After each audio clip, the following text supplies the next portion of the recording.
बच्चों को डायपर की समस्याएं हैं, किशोरों में हार्मोनल समस्याएं हैं, मध्यम उम्र के लोगों पर संकट हैं, बुढ़ापा दवाइयों के हवाले है। इसके बहुत सारे आयाम हैं। ये सब चीजें आपके खिलाफ काम करेंगी, आपकी अपनी बुद्धि आपके खिलाफ काम करेगी। और किशोरावस्था यानी वे वाकई एक अवस्था से दूसरी में बदल रहे हैं। एक साधारण सी बात यह है, किशोरों के जीवन में ऐसा होना जरूरी है।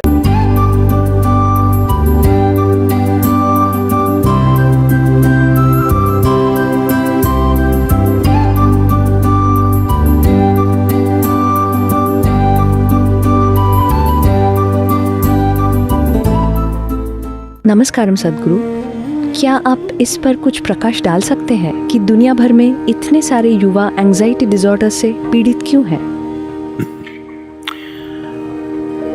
किशोरावस्था यानी जीवन का बसंत काल।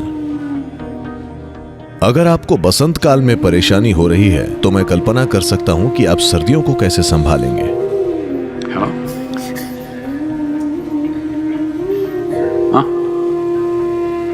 It's a springtime of life. ये जीवन की वसंत ऋतु है, जब हर चीज में बहुत ऊर्जा हो, जब शरीर बेहतरीन रूप में हो। अगर आपको जीवन के उस हिस्से में परेशानी हो रही है तो मैं कल्पना कर सकता हूं कि आप बाकी का जीवन कैसे संभालेंगे। बात सिर्फ किसी एक उम्र की नहीं है। शायद कुछ खास लोगों पर रिसर्च हो रही है, पर बच्चों को डायपर की समस्याएं हैं, किशोरों में हार्मोनल समस्याएं हैं, मध्यम उम्र के लोगों पर संकट हैं, बुढ़ापा दवाइयों के हवाले है। जब आप जवान थे तब आपने किसी गली से ड्रग्स लिए। अब बुढ़ापे में आप काउंटर से ले रहे हैं।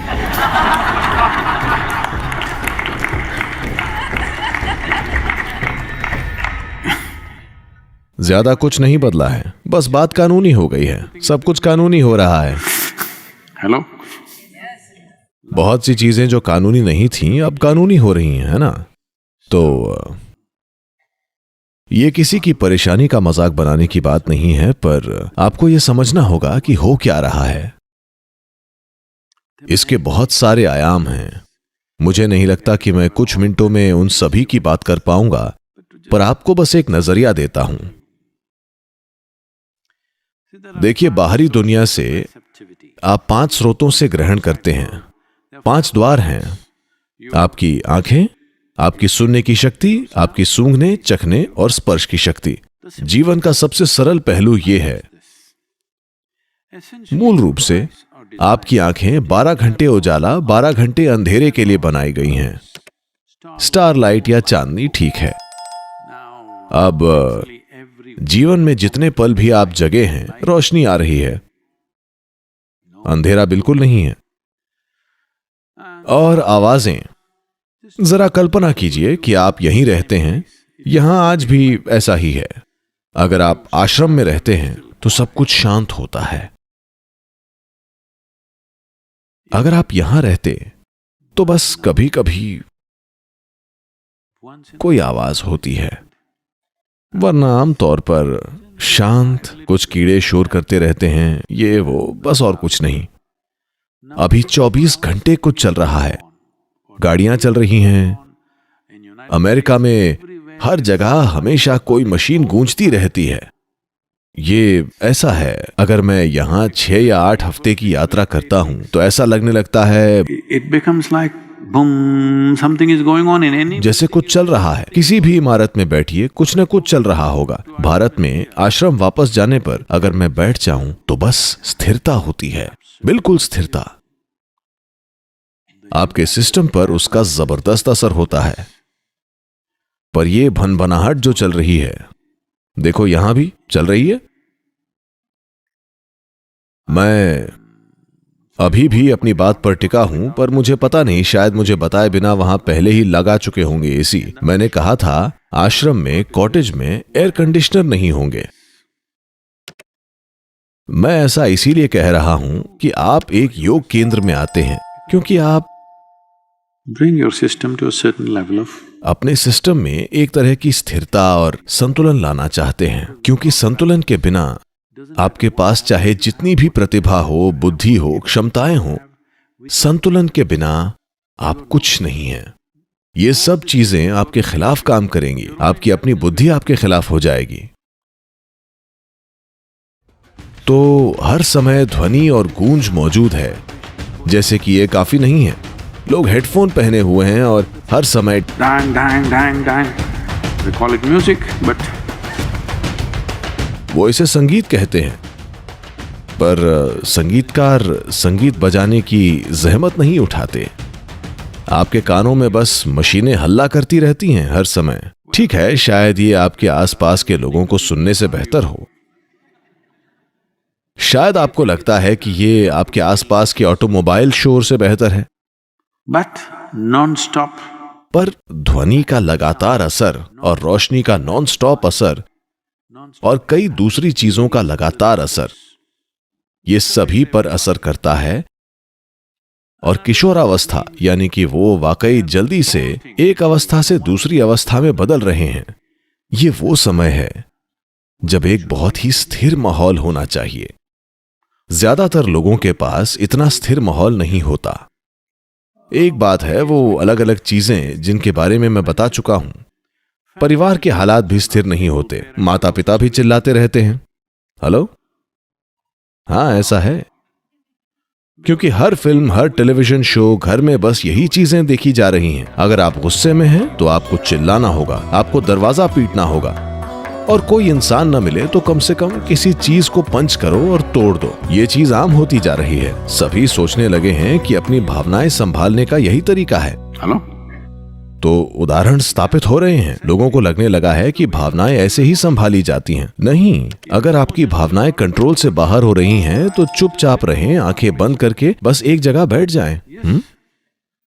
हाँ, यह है अपनी भावनाओं को संभालने का सही तरीका। जब भावना कंट्रोल से बाहर होने लगे तो बस अपना मुंह बंद करें, आंखें बंद करें और एक जगह बैठ जाएं। बाकी दुनिया को न बिगाड़ें। हेलो,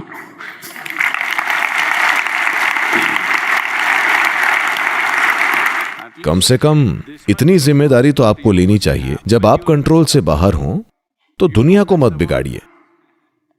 अपनी बकवास अपने पास रखें, इतना तो आपको करना चाहिए, है ना?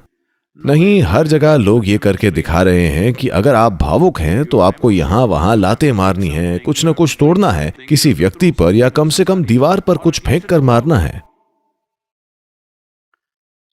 तो ये सब मुझे बताएं। मान लीजिए कि कोई टेलीविजन और सिनेमा नहीं होता, तो आपने अपने जीवन में कितनी बार किसी को गोली मारते देखा होता। पर अब आप सिनेमा और टेलीविजन देख रहे हैं तो आपने कितनी शूटिंग्स देखी हैं? सैकड़ों, हजारों शायद, है ना? आपको लगता है कि इसका कोई असर नहीं होगा। इतना ही नहीं, 5 साल की उम्र से वे गोलियां और गोलियां ही चलाना सीख रहे हैं, शायद सिर्फ स्क्रीन पर कभी उन्हें स्क्रीन छोड़कर बाहर असली काम भी तो करने हैं, आया ना? अब मैं ऐसी कई बातें बता सकता हूं। इस मॉडर्न लाइफ के नाम पर हम ऐसी अनगिनत चीजें कर रहे हैं और जीवन को बिगाड़ रहे हैं। सिर्फ किशोर ही नहीं, हर इंसान इंजन बन गया है, क्योंकि किशोर अभी भी आपके साथ हैं, इसीलिए आप शिकायत कर रहे हैं। माता पिता शिकायत कर रहे हैं क्योंकि बच्चे अभी भी उनके साथ हैं। जब वे बाहर जाते हैं तो उनके पति पत्नी शिकायत करते हैं, उनकी कोई नहीं सुनता। हेलो, यही गधे बाहर जाकर शादी कर लेते हैं और बच्चे पैदा करते हैं। हेलो, आया ना? शायद उम्र के साथ अगर वे थोड़े कम ऊर्जावान हो जाते हैं या कम से कम शाम में शराब पीते हैं और लंबी नींद में चले जाते हैं, या तो वे कहीं बाहर पैसे कमाते हैं और जब वे घर आते हैं लंबी नींद में चले जाते हैं। ऐसे में सभी सुरक्षित हैं। पर यह जीवन चलाने का तरीका नहीं है। अगर आप जबरदस्त तरह से जीवंत हैं You should not be damaging to any life around you. That's life. Hello? तो भी आपको आसपास के किसी भी प्राणी के लिए खतरा नहीं बनना चाहिए। यही जीवन है। अगर आपके खतरा ना बनने का इकलौता तरीका नशा है तो ये एक अच्छा जीवन नहीं है। हेलो? अब ये जीवन का एक ऐसा चरण है जब बदलाव बहुत तेजी से हो रहे हैं। जो भी असर धरती के हर जीव पर पड़ते हैं, सिर्फ मानव जीवन पर नहीं, धरती के हर प्राणी पर, शायद किशोरों पर वे असर थोड़े ज्यादा पड़ते हैं, या शायद आप जितने ही पढ़ते हैं।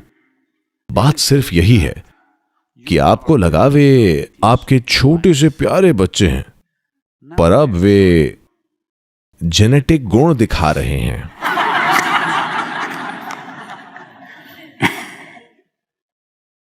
अगर आपका एक छोटा वर्जन ऐसा है